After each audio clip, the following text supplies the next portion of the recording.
Hello student, कैसे रहे competition class में आपका एक बार फिर से स्वागत है। आशा करती हूँ कि आप लोग का जो ग्रुप डी का तैयारी है वो अच्छे से चल रहा होगा और अच्छे से चलना भी चाहिए।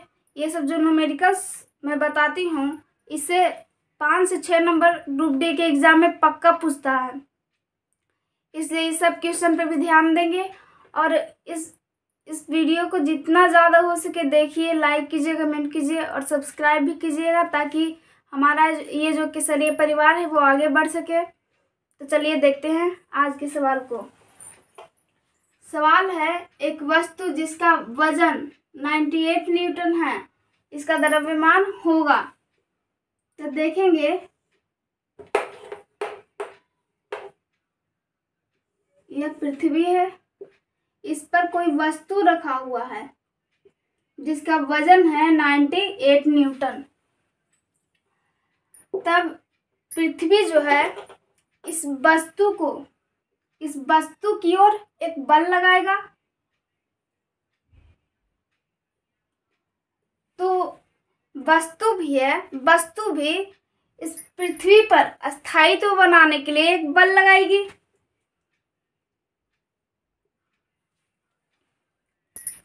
क्योंकि जब ये वस्तु बल नहीं लगाएगा तो पृथ्वी जब बल लगाएगा तो वो तो गिर जाएगा। मान लिया जाए हमारे पास कोई छोटी वस्तु है और हम उस पर बल लगाएंगे तो वो आसानी से गिर जाएगा। इसलिए ये वस्तु पृथ्वी पर स्थायित्व बनाने के लिए अपना बल लगाएगी।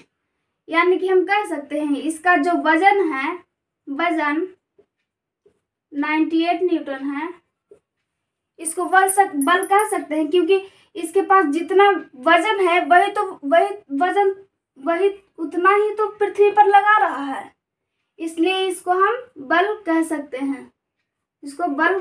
हैं, और F बराबर होता है मास इंटू एक्सेलरेशन। अब इस एक्सेलरेशन को G मान सकते हैं, F बराबर mg, क्योंकि एक्सेलरेशन यही तो है गुरुत्वाकर्षण त्वरण, यानी कि G यानी कि ग्रेविटेशनल एक्सेलरेशन, यही तो पृथ्वी लगाता है। तो m बराबर हम निकाल लेंगे F बटा G। फोर्स यानी कि वजन जो दिया हुआ है हमारा 98 न्यूटन, ग्रेविटेशनल एक्सेलरेशन का मान होता है 99.8 m। तो काट लेंगे, यहाँ हट जाएगा तो 10 चल जाएगा, यहाँ से ये कट जाएगा, m बराबर 10 kg। तो ये हमारा आंसर हो जाएगा। चलिए स्टूडेंट बढ़ते हैं अगले सवाल की ओर। सवाल है, 30 घंटे के निरंतर संचालन के लिए 2 पंखा 300 वाट, 3 बल्ब 100 वाट तथा एक रेफ्रिजरेटर 200 वाट का है, बिजली की खपत क्या होगी? बिजली की खपत यानी कि विद्युत ऊर्जा क्या होगी हमारा, और विद्युत ऊर्जा का फॉर्मूला होता है शक्ति गुना समय। तो सबसे पहले हम शक्ति हमारा अलग अलग दिया हुआ है, इसलिए टोटल शक्ति को जोड़ लेंगे। टोटल शक्ति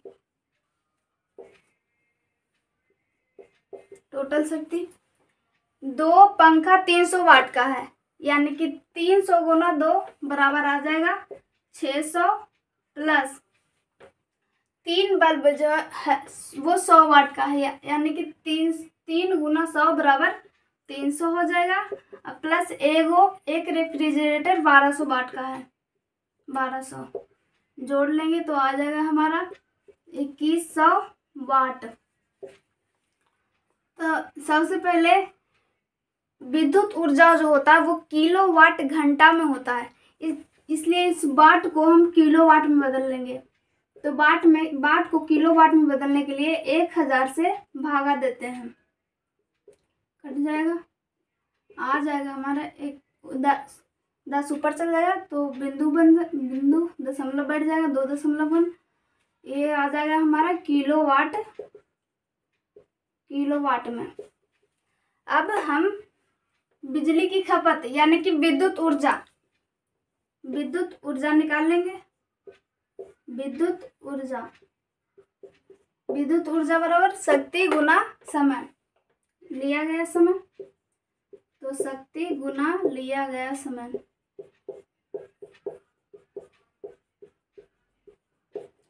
शक्ति हमारा दिया आ गया किलोवाट में 2.1 किलोवाट, गुने लिया गया समय यानी कि समय हमारा 30 घंटा। जब काटेंगे तो ये हट जाएगा, आधा का 10 कट जाएगा, 21 दिया 63 किलोवाट घंटा आवर। तो ये हमारा आंसर हो जाएगा। तो चलिए स्टूडेंट बढ़ते हैं अगले सवाल की ओर। सवाल है, एक भाप इंजन अपने स्रोत से 3.6 × 10⁹ जूल ऊष्मा लेकर प्रति मिनट 5.4 × 10⁸ जूल कार्य करता है। इंजन की दक्षता क्या होगी? तो दक्षता बराबर होता है आउटपुट बटा इनपुट। तो लिख लेंगे, और हमारा जो आंसर आ रहा है वो सब परसेंटेज में दिया हुआ है, इसलिए 100 से गुना कर देंगे। दक्षता बराबर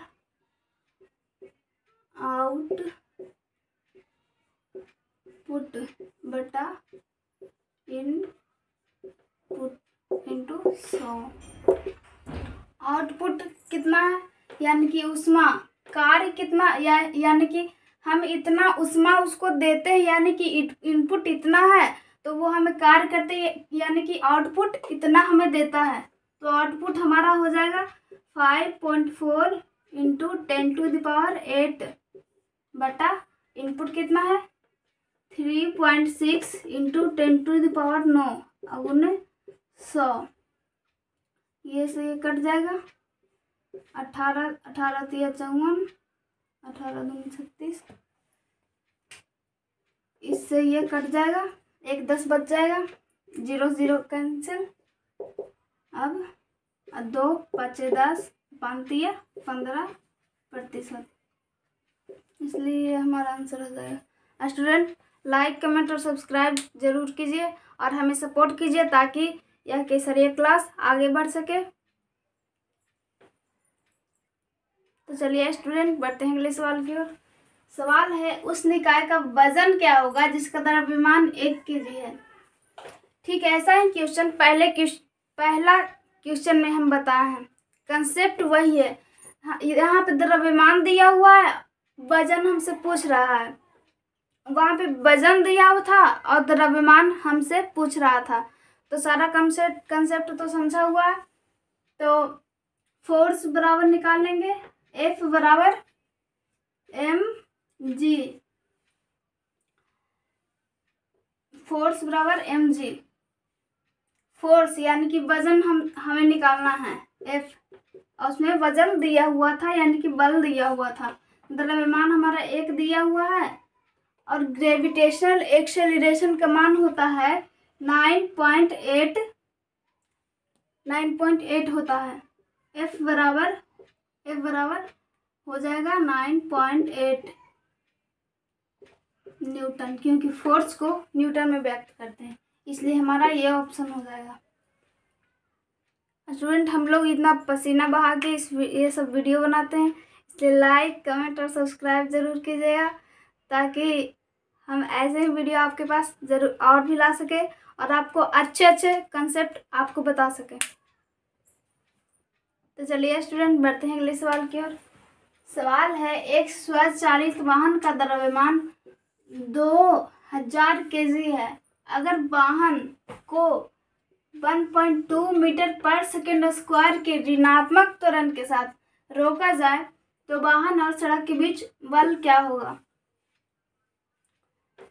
इसमें एक टर्म आया है ऋणात्मक त्वरण, तो इस टर्म को देख के हड़बड़ाएंगे नहीं।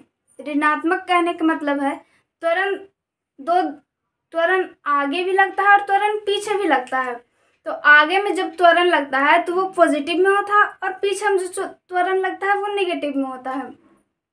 ऋणात्मक यहाँ पे कहने का मतलब है कि त्वरण जो लग रहा है वो पीछे की ओर लग रहा है, इसलिए इसको इस टर्म को देख के हड़बड़ाने की जरूरत नहीं है। और बल हमें निकालने के लिए बोल रहा है, तो बल का फॉर्मूला होता है मास इंटू एक्सेलरेशन। एक बराबर हमें निकालना है, मास है हमारा दिया हुआ 2000 kg और त्वरण ऋणात्मक है तो माइनस में कर लेंगे, -1.2 हो जाएगा।